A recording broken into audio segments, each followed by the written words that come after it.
Yo, yo, yo, yo, what's up guys? I'm so excited today kasi mag-unbox na naman tayo ng sapatos. So hindi lang tayo mahilig sa music, sa gadgets, sa kotse, mahilig din tayo sa sapatos. At ito yung unbox natin today guys sa isang signature basketball shoes. So nung unang nirelease to, hindi ako nakakuha and gustong-gusto kong makakuha nitong sapatos na to kasi para sa akin unique. Isa daw itong magandang basketball shoes, low to the ground, feels like Kobe. And ano pa hinihintay natin guys? Tara, tignan natin yung tinutukoy kong sapatos. Let's go!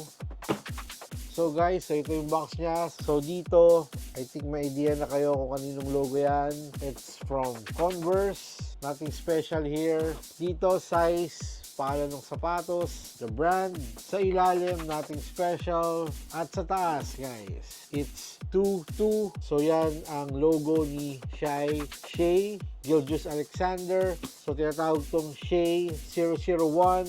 Tingnan natin yung nasa loob. Let's go. Shai 001. Dito ang bukasan sa gilid. And syempre, merong black paper. And yung shoes. Look. Itim. At dito sa loob ng box, may nakalagay na 2 steps forward, 1 step back. Sabay pirma ni Shai Solid. So guys, so this is the Shai 001 in Charm Black colorway. Look!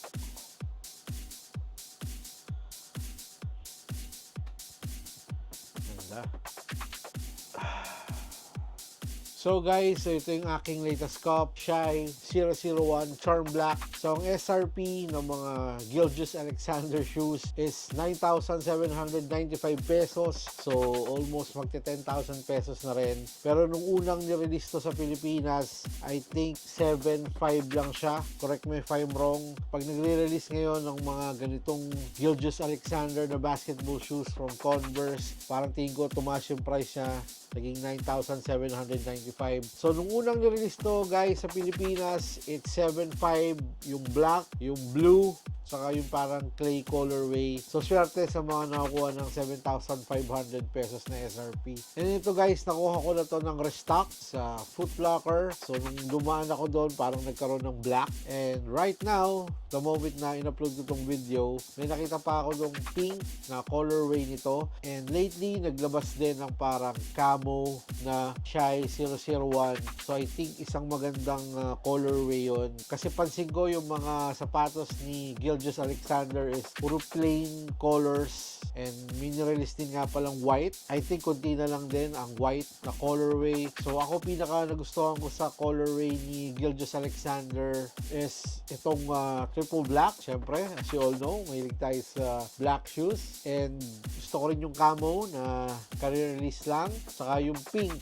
So, kung may extra budget, why not? Kuha tayo. Pero, I think I'll stick with isa muna. So, gawin natin meters din. Tsaka natin tingnan kung worth it ba talaga si Shai 001. So, this is from Converse. So, alam naman nating lahat, yung Nike, binili niya yung Converse. So, parang Nike na rin ang technology ng mga Converse basketball shoes. And may iba ring mga Nike shoes na parang Converse din ang style na nire-release ngayon. So, kanina pa ako Shai Gilgeous-Alexander. So, siya ay isang napakalupit NBA player, champion, MVP na naglalaro sa OKC. So, medyo matagal na rin siya sa OKC and medyo na-develop na rin yung mga batang players doon. Nakakuha na siya ng championship, like I said, and going sila ngayong season. So, tingnan natin kung makukuha nila ang championship kasi medyo malakas yung Spurs. Tsaka, syempre, nandiyan pa rin yung Denver. So, tingnan natin kung anong magagawa ni SGA. And believe din ako sa kanya. Para siyang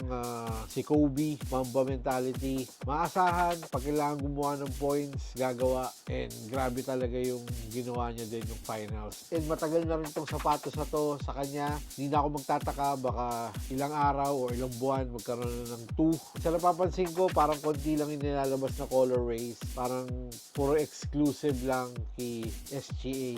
Pero anyways, yun siguro yung strategy ng Converse para mabili din yung sapatos niya. And nagustuhan nagustuhan ko tong black kasi as you all know, hindi lang ako mahilig sa black shoes. Para kasi pag black, lahat binabagayan. And itong sapatos niya, tingin ko hindi lang pang basketball, pwede rin siyang lifestyle shoes. Pag naka-shorts kayo or naka-pants, pwede. So, ganun yung in-interpret din ni SGA sa kanyang sarili. So, kaya logo niya is 2-2. So, parang on and off the court, isang basketball player, isang creative na tao. Pero para sa akin, isa siyang malupit na NBA athlete talaga. So, Charm Black, itong colorway na to ay tribute sa mother niya, reflecting her signature all black style. So, hindi ko lang alam ngayon guys kung makakabili pa kayo nito ngayon sa store. Siguro sa mga reseller. So, marami ako nakikita sa reseller yung gray din pala guys. Meron ito. So, yung camo parang bilis na ubos. And kayo guys, is this a cop or drop? Please leave a comment sa baba kung trip nyo tong si SGA Shy 001. Ano ba guys? Shy. Correct me if I'm wrong, pero ito ko yung design ng sapatos. So, pwede siyang i-zip, pwedeng nakabukas lang din.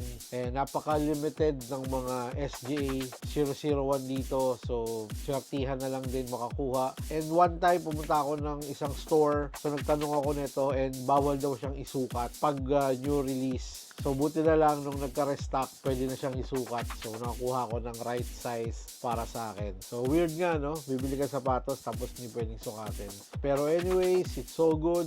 I'm so happy na nakuha ko si SGA. So, nakakatuwa yung finals. Suot ni SGA yung sapatos niya nung nag-champion sila. Nung awarding ceremony hanggang victory party, kasama niya yung parang gold na Shy 001 niya. So, I think promotion ba yun ng Converse? Pero anyway, it's so good.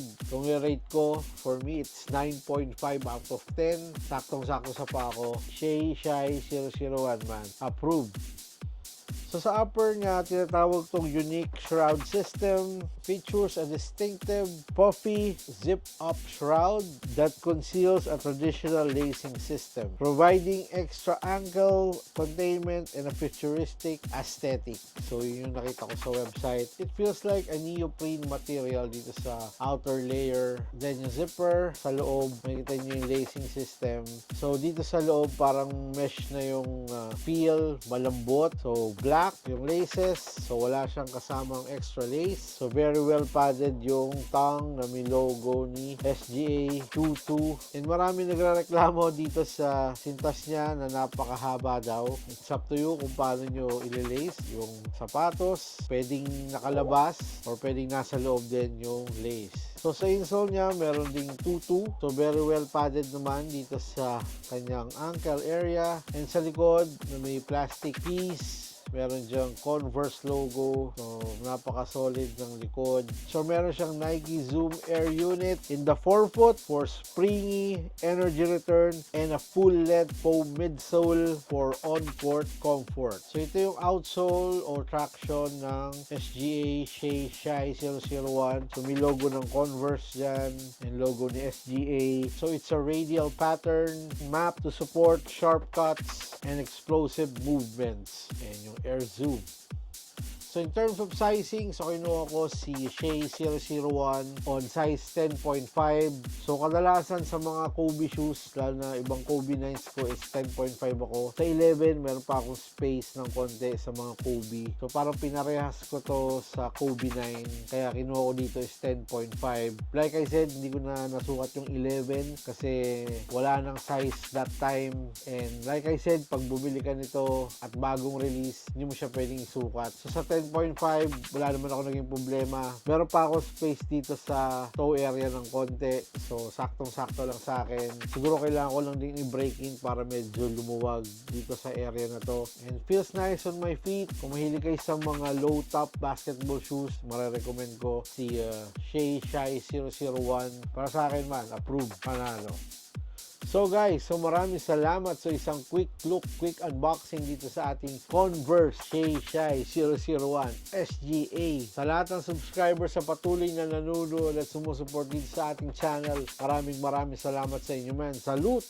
Like and subscribe kasi minsan namimigay tayo ng mga giveaways, and please follow me on Instagram for more updates and details sa ating mga videos, kung may giveaways, kung ano-ano pa. And please also like my Facebook page kasi nag-upload din ako doon ng mga videos, reels, kung may giveaways, kung ano mga trip natin. Sana guys, supportahan nyo ako sa aking mga social media accounts. Meron din nga pala akong TikTok account. Gusto nyo makita doon ng mga new releases na sapatos, fresh from the mall. So maraming magagandang basketball shoes ang lumalabas ngayon. So hindi natin makukuha lahat, and maraming salamat. Excited na akong gamitin. Hanggang sa susunod na video. So peace. I'm signing out. Converse Air Zoom Unit SGA 22 Brap.